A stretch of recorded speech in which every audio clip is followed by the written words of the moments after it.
Hello दोस्तों, स्वागत है आप सभी का उत्कर्ष के नर्सिंग एंट्रेंस एग्जाम के इस यूट्यूब चैनल पर, जहां पर हम आपके लिए लेकर आते हैं इंपॉर्टेंट न्यूज एंड अपडेट्स।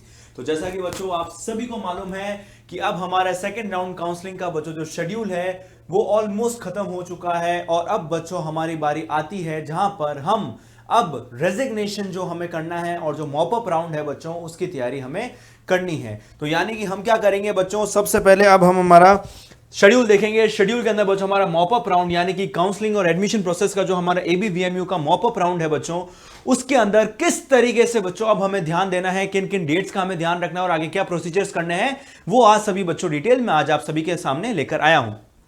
तो सबसे पहली बात बच्चों, display of matrix and matrix for mop up round, यानी कि अब जो आपका मॉपअप राउंड का जो डिस्प्ले है, यानी कि आपके पास कौन से यूनिवर्सिटी में, कौन सी कॉलेज में कितनी सीट्स अवेलेबल है, वैसा का वैसा जैसे कि आपके राउंड 1 और राउंड 2 में जो सीट मैट्रिक्स आपके एबीवीएमयू की वेबसाइट पर अपलोड हुआ था, वैसा ही बच्चों अपलोड होने जा रहा है। वो होगा 31 तारीख यानी कि बुधवार को।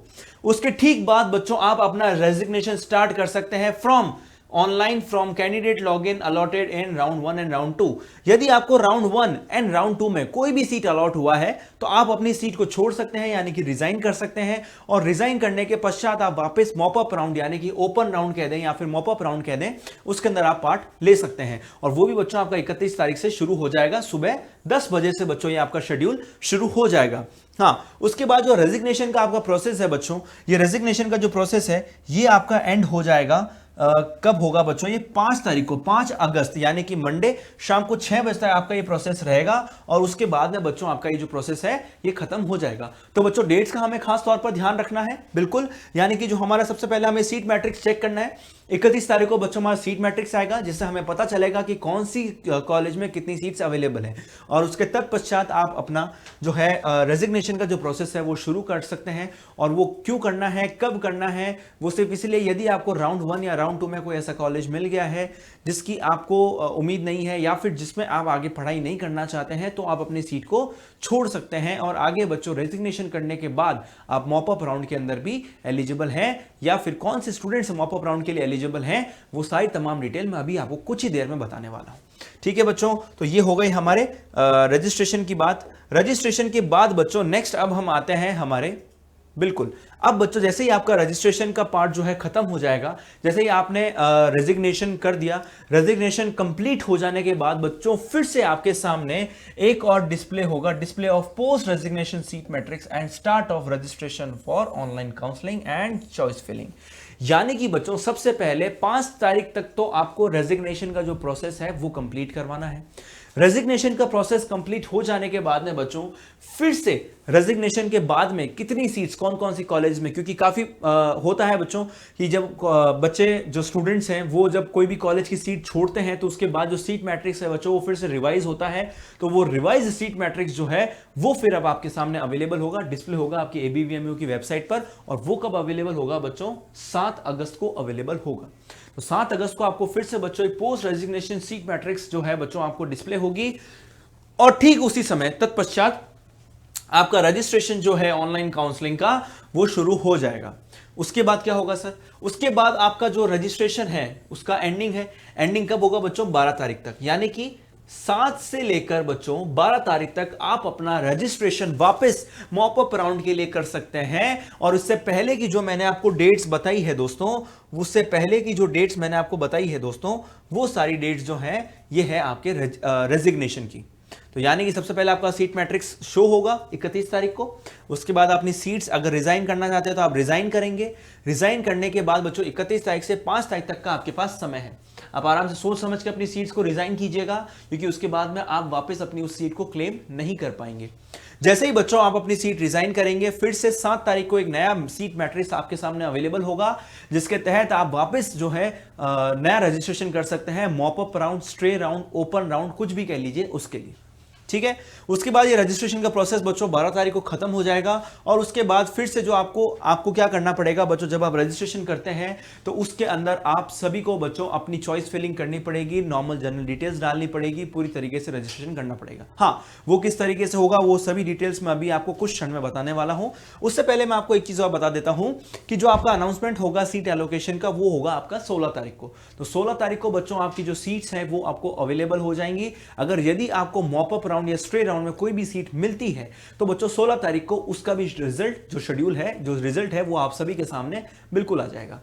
उसके ठीक बाद बच्चों acceptance of seat allocation and reporting at the college for admission process, यानी कि ठीक उसी तरह जिस तरीके से राउंड 1 एंड राउंड 2 में काउंसलिंग हुई थी उसी प्रकार से बच्चों आपको फिर से ऑनलाइन जाकर अपनी सीट्स को सेलेक्ट करना है। सेलेक्ट करने के मतलब है कि आपको या तो एक्सेप्ट करना है या फिर डिक्लाइन करना है, क्या करना है वो सारी डिटेल्स भी मैं आपको बताऊंगा।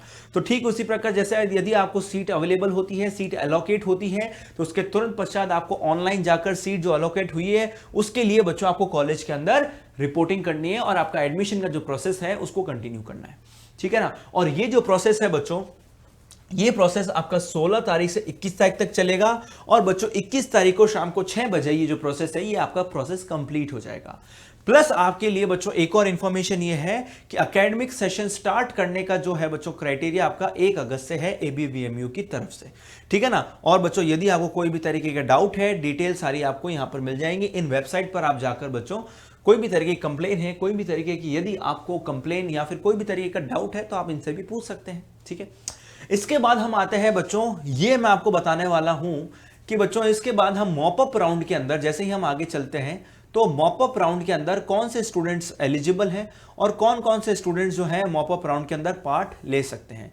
तो बच्चों online, on campus, off campus mop up round की हम बात कर रहे हैं तो following candidates will be eligible to participate in mop up round. तो बच्चों मॉपअप राउंड के अंदर कौन कौन से एलिजिबल कैंडिडेट्स हैं जो कि इसके अंदर पार्टिसिपेट कर सकते हैं। तो सबसे पहले बच्चों वो लोग कर सकते हैं participate those who have not participated in any previous round of counselling, यानी कि जिन्होंने राउंड 1 एंड राउंड 2 में से किसी के अंदर भी अपना रजिस्ट्रेशन नहीं करवाया है और वो डायरेक्टली मॉपअप राउंड के अंदर अपीयर होना चाहते हैं तो वो डायरेक्टली मॉपअप राउंड के अंदर भी अपीयर हो सकते हैं, ठीक है बच्चों। उसके बाद बच्चों नेक्स्ट आता है those who have participated in round 1 and round 2 but have not allotted any college. इसका मतलब यह है दोस्तों कि यदि आप राउंड 1 एंड राउंड 2 में पार्टिसिपेट किए हैं, आपने रजिस्ट्रेशन किया है बट कारणवश आपको जो है वो सीट आपको कोई भी तरीके की कॉलेज या फिर सीट आपको अलॉट नहीं की गई है तो भी बच्चों आप मॉपअप राउंड के अंदर पार्टिसिपेट कर सकते हैं, पहली चीज। उसके बाद बच्चों एक बहुत इंपॉर्टेंट पॉइंट यह है कि उन स्टूडेंट्स का क्या जिन्होंने राउंड 1 एंड राउंड 2 के अंदर पार्टिसिपेट किया है या जिनको कॉलेज भी मिला है तो क्या वो लोग भी पार्टिसिपेट कर सकते हैं। पर बच्चों उसके लिए एक क्राइटेरिया है। उनका क्राइटेरिया क्या है कि जो राउंड 1 एंड राउंड 2 में बच्चों पार्टिसिपेट किए हैं, ठीक है ना, और उन्होंने अपना एडमिशन का जो प्रोसेस है वो कंप्लीट करवा लिया है, वो भी मॉपअप राउंड के अंदर पार्टिसिपेट कर सकते हैं। बट वहां पर पार्टिसिपेट करने से पहले उनको बच्चों रिजाइन करना पड़ेगा। जो उनकी एग्जिस्टिंग सीट है, जो उनको राउंड 1 एंड राउंड 2 में जो सीट मिली है उसमें से उनको क्या करना पड़ेगा, रिजाइन करना पड़ेगा। जब वो रिजाइन कर देंगे, रेजिग्नेशन की जो विंडो है आप उसके तहत, जब आपकी रेजिग्नेशन की जो विंडो है आप उसके अंतर्गत जब आप अपनी सीट को रिजाइन कर देंगे तो ही आप मॉपअप राउंड के अंदर पार्टिसिपेट कर सकते हैं, ठीक है। रेजिग्नेशन करने के बाद आप वापस अपनी पुरानी सीट को क्लेम नहीं कर सकते हैं, यानी कि आप अपनी वो सीट छोड़ चुके हैं, अब आप अपनी पुरानी सीट पर वापस क्लेम नहीं कर सकते हैं जो आपको राउंड 1 या राउंड 2 में मिली है, क्लियर है। उसके बाद में बच्चों हमको यह देखना है कि the allotted seat and security fee 5000 will be forfeited. ये बच्चों बहुत इंपॉर्टेंट पॉइंट है, इस पर आपको खास तौर पर ध्यान देना है। इसका मतलब यह है कि आपने पहले जो 5000 रुपीज डिपॉजिट करवाए थे सिक्योरिटी फी, वो आपकी फॉरफिट हो जाएगी, यानी कि अब आपको वो फी वापस रिफंड नहीं मिलेगी। जैसे ही आप रिजाइन करेंगे, क्योंकि आपको एक कॉलेज अलॉट किया गया था और आप उस कॉलेज में नहीं जाना चाहते हैं, तो ये जो 5000 रुपीज है वो अब आपकी फॉरफिट हो जाएगी, क्लियर है। इसके बाद में बच्चों अब हम आगे बढ़ते हैं, जहां पर अब हम देखेंगे कि कौन से कैंडिडेट्स हैं जो कि एलिजिबल नहीं है मॉपअप राउंड के लिए। तो बच्चों सीधी सी बात है, वो सारे कैंडिडेट्स जिनको राउंड 1 और राउंड 2 में कॉलेज अलॉट किया गया है पर वो कॉलेज ले चुके हैं, एडमिशन प्रोसेस उनका पूरा हो चुका है, पर उन्होंने अभी तक अपनी सीट को रिजाइन नहीं किया है। यदि आपने अपनी सीट को तहत विंडो, तहत टाइम फ्रेम के बीच में यदि आपने डिजाइन नहीं किया तो आप मॉपअप राउंड यानी कि जो ओपन राउंड है उसके अंदर आप क्वालिफाई नहीं होंगे, आप पार्टिसिपेट नहीं कर सकते हैं दोस्तों। उसके बाद में यदि आपको ऑनलाइन ऑफ कैंपस मोड यानी कि रजिस्ट्रेशन जो प्रोसेस होगा आपका मॉपअप राउंड के लिए, वो क्या रहने वाला है आगे उसकी बात करते हैं। रजिस्ट्रेशन प्रोसेस के अंदर बच्चों आप सभी को सबसे पहले ऑनलाइन ABVMU की वेबसाइट पर जाना है, जिस तरीके से आप जाते आए हैं। आपकी जो रजिस्टर्ड लॉगिन है बच्चों, लॉगिन आईडीज जो आपकी क्रेडेंशियल्स है उससे आप लॉगिन करेंगे। लॉगिन करने के बाद आपको रजिस्टर करना है। रजिस्टर करने के लिए बच्चों आपको सबसे पहले अपना 500 रुपीज जो है काउंसलिंग रजिस्ट्रेशन फी जो कि नॉन रिफंडेबल होगी वो डिपॉजिट करवानी पड़ेगी। अब पूरा प्रोसेस किस तरीके से रहने वाला है पहले देख लेते हैं।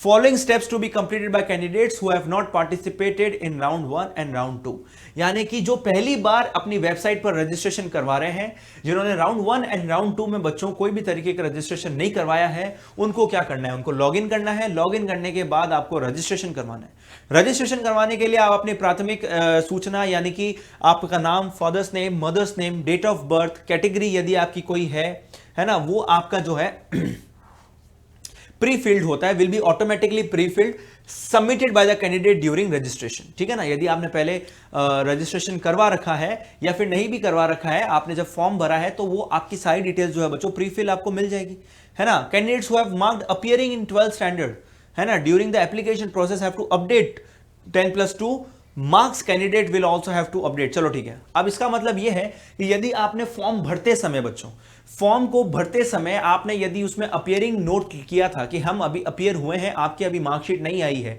तो ये कह रहा है कि यदि अब आपकी मार्कशीट आ चुकी है तो बच्चों आपको जो है अपने 10+2 यानी कि 12th के जो मार्क्स है वो अपडेट करने पड़ेंगे और आपके जो 10th क्लास के मार्क्स है वो भी आपको फिल करने पड़ेंगे। ठीक है ना। उसके बाद बच्चों आपको अपना डोमिसाइल यानी कि यूपी का आप डोमिसाइल है, आप वहां के मूल निवासी हैं, तो आपको वो भी आपको सेलेक्ट करना पड़ेगा।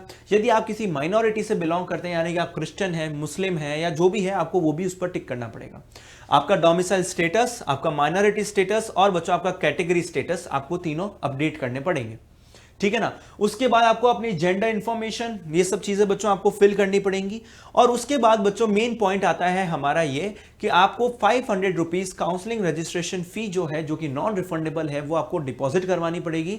और उसके साथ में बच्चों 5000 रुपी काउंसलिंग फी जो है वो जो डिपॉजिट करवानी पड़ेगी। अब सर हमने तो राउंड 1 और राउंड 2 में ये 5000 रुपीज डिपॉजिट करवा दिए थे सर, अभी भी करवाना पड़ेगा? बिल्कुल। जिन स्टूडेंट को राउंड 1 एंड राउंड 2 में यदि कोई कॉलेज अलॉट किया गया है, तो आप अपनी सीट को जैसे रिजाइन करेंगे तो आपके 5000 रुपीज वहीं पर ही फोरफीट हो जाएंगे, यानी कि नॉन रिफंडेबल होंगे, वो आपको वापस नहीं मिलेंगे। तो उनको भी 5000 रुपीज वापस डिपॉजिट करवाने पड़ेंगे। तो सर हमने तो अभी तक रजिस्टर करवाया ही नहीं है, तो क्या हमें भी करवाने पड़ेंगे? बिल्कुल। जिन लोगों ने अभी तक रजिस्टर नहीं करवाया है उनको भी 5000 रुपीज डिपॉजिट करवाने पड़ेंगे। प्लस सर हमको राउंड 1 एंड राउंड 2 में हमने रजिस्टर तो किया था, बट हमें कोई कॉलेज अलॉट नहीं हुआ, तो क्या हमें भी वापस 5000 रुपीज डिपॉजिट करवाने पड़ेंगे? नहीं, आपको जो है बच्चों अलग से 5000 रुपीज डिपॉजिट करवाने की जरूरत नहीं है। उसका रीजन ये है कि आपको राउंड 1 एंड राउंड 2 में कोई भी तरीके का कॉलेज अलॉट नहीं हुआ है, तो आपको एक्स्ट्रा 5000 रुपीज डिपॉजिट करवाने की जरूरत नहीं है। अपन ये सारी चीजें जो हैं एक बार ब्रोशर में भी देख लेते हैं। ठीक है ना। तो यानी कि आपको टोटल जो है बच्चों फी 5500 रुपीज, 500 अलग और 5000 दोनों को कंबाइन करके आपको जो है डिपॉजिट करवानी पड़ेगी। Following steps to be completed by the candidate who have participated in round 1 and round 2। तो जिनका राउंड 1 एंड राउंड 2 में जिन्होंने पार्टिसिपेट किया है ना, उनको क्या करना है, the candidates who have participated are required to deposit 5000 rupees. तो यानी कि यदि आपको राउंड 1 और राउंड 2 में कोई भी सीट अलॉट की गई है, कोई भी कॉलेज आपको अलॉट की गई है, तो फिर आपको, अगर आप उस सीट को रिजाइन करते हैं तो आपको 5000 रुपीज तो भरने ही पड़ेंगे। पर सिर्फ उन कैंडिडेट्स को 5000 रुपीज भरने की जरूरत नहीं है जिन्होंने राउंड 1 एंड राउंड 2 में अपीयर तो किए हैं, बट उनको कोई भी तरीके की सीट अवेलेबल नहीं हुई है या फिर कोई भी तरीके की सीट उनको नहीं दी गई है। बस उन लोगों को जो है ये 5000 रुपीज डिपॉजिट करवाने की जरूरत नहीं है। ठीक है ना। हाँ, जैसे आपने रजिस्टर करा दिया, आपने 5000 रुपीज या 5500 रुपीज डिपॉजिट करवा दिया, उसके बाद क्या करना है? उसके बाद बच्चों आपको अपनी चॉइस फिलिंग करनी है acceptance of seat allocation and admission process continue करना है। जहां पर बच्चों आप क्या करेंगे कि आपकी जो चॉइस है बच्चों, जैसा कि आपने राउंड 1 एंड राउंड 2 में देखा होगा, जो आपको सीट मैट्रिक्स अवेलेबल होगा बच्चों, जैसा कि मैंने अभी आपको बताया कि आपको एक सीट मैट्रिक्स दिया जाएगा पोस्ट रेजिग्नेशन विंडो, यानी कि जैसे ही आपका रेजिग्नेशन का जो टाइम ड्यूरेशन है वो जैसे ही खत्म होगा, आपका सीट मैट्रिक्स बच्चों फिर से अपडेट होगा। उसके अंदर कौन सी कॉलेजेस में कितनी सीट्स अवेलेबल है वो देखकर ही आप आगे जाकर अपनी चॉइस फिलिंग करें। तो जैसे ही बच्चों आपका नया जैसे सीट मैट्रिक्स अपडेट हो जाएगा तो मैं उसके लिए भी आप सभी के लिए बच्चों एक नया वीडियो बनाकर लाऊंगा, जहां पर मैं आपको सबके अंदर कितनी कॉलेजेस के अंदर कितनी सीट्स हैं वो सब भी बता दूंगा। उसके बाद बच्चों आपको अपनी चॉइस जो आपको भरनी है बच्चों, आप लिस्ट जो है अपनी बच्चों पूरा लिस्ट आप अपनी जो प्रिफर्ड चॉइसेस है बच्चों उसको आप चेंज भी कर सकते हैं। आप उसको भर के बच्चों लास्ट में आपको लॉक करके सबमिट करना है ना, लॉक करके आप सबमिट करेंगे। और बच्चों आपने एबीवीएम ने खुद ने बोला है कि candidate should take a print out of the choices, यानी कि आपने जो भी चॉइसेस फिल करी है, जो भी लिस्ट आपने फॉलो करी है, उसका बच्चों आपको प्रिंट आउट भी निकालना है, ठीक है ना। बिल्कुल आपको मेरिट के बेसिस पर दिया जाएगा। और जैसे ही बच्चों आपका जैसे ही आपके जो ये पूरा प्रोसेस खत्म हो जाता है रजिस्ट्रेशन का, और जैसे ही बच्चों सीट एलोकेशन शुरू होगा, तो उसके बाद वाली ये सारी बातें हैं बच्चों, ये उस समय मैं आपको फिर से बता दूंगा कि आप अपनी सीट को एक्सेप्ट भी कर सकते हैं, डिक्लाइन भी कर सकते हैं, किन केसेस में आपके 5000 रुपीज रख लिए जाएंगे, ले लिए जाएंगे, वो सारी डिटेल्स जो है मैं आपको नेक्स्ट वीडियो में बता दूंगा। तो बच्चों अभी के लिए आज इतना ही है ना। मैंने तमाम सारी डिटेल और इंफॉर्मेशन आप सभी को बता दी है कि किन केसेस में आपको फीस डिपॉजिट करवाने की जरूरत है और किन केसेस में आपको फीस डिपॉजिट करवाने की जरूरत नहीं है। तो बच्चों यदि वीडियो आपको अच्छा लगा हो और अभी आप इस यहां तक बने हुए हैं यदि वीडियो में हमारे साथ, तो आप सभी को बच्चों मैं एक गुजारिश करना चाहूंगा, वीडियो को लाइक जरूर कीजिएगा, शेयर कीजिएगा अपने दोस्तों के साथ जिनको काउंसलिंग के अंदर प्रॉब्लम आ रही है। और बिल्कुल बच्चों आप बिल्कुल आना, कोई भी अगर आपको डाउट है तो प्लीज आप नीचे कमेंट कीजिए वीडियो पे। और इस चैनल पर यदि आप नए हैं तो प्लीज इस चैनल को सब्सक्राइब किए बिना मत जाइएगा, ताकि ऐसे इंपॉर्टेंट न्यूज एंड अपडेट्स हम आप सभी के लिए बच्चों बार बार लेकर आ सकें और आप लोग जो है अपडेटेड रहें। तो बच्चों वीडियो में आज के लिए सिर्फ इतना ही, मिलते हैं अगले वीडियो में, तब तक के लिए all the very best and thank you so much दोस्तों। मिलेंगे अगले वीडियो में, बाय, थैंक यू।